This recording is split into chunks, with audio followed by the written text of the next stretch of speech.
क्या हुआ अब्दुल बारी, नींद से उठकर इतने परेशान क्यों हो? कुछ नहीं आपा, मैं बस अपने हाथ और पैरों को देख रहा था। हाथ पैर? वो क्यों? अरे हम नींद में रहते तो कुछ पता ही नहीं रहता। हमारे हाथ पैर और पूरा बदन सो जाते हैं और फिर सुबह उठने पर सब उठ जाते हैं ना। हाँ, नींद बिल्कुल मौत की तरह है। अगर अल्लाह चाहे तो ही हम उठ सकते हैं, वरना इंसान सोता ही रह जाए। सच में आपा?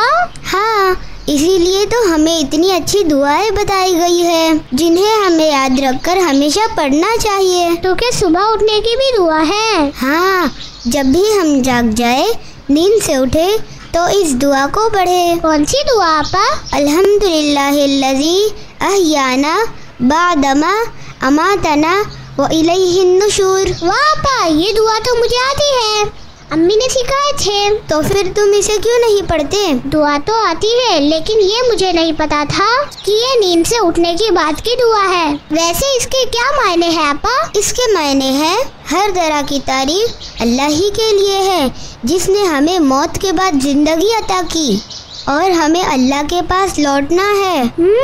वाकई में ये तो दोबारा जिंदगी मिलने जैसी होती है। नींद में हमें पता ही नहीं चलता हम जिंदा हैं। एक और छोटी दुआ है और वो भी बहुत अच्छी है। वो क्या है, सुनाओ। अल्हम्दुलिल्लाहिल्लज़ी आफ़ानी फी जसदिही वरद्द अलैया रूही व अज़िना ली बिज़िक्रिही। ये दुआ तो मुझे नहीं याद है आपा, इसके मायने भी सेम है क्या? नहीं अब्दुल बारी, इस दुआ के मायने हैं, हर तरह की तारीफ अल्लाह ही के लिए है, जिसने हमारे बदन में ताकत डाली और हमारे रूह को वापस लौटाया और तौफीक दी कि हम अपने रब को याद करें।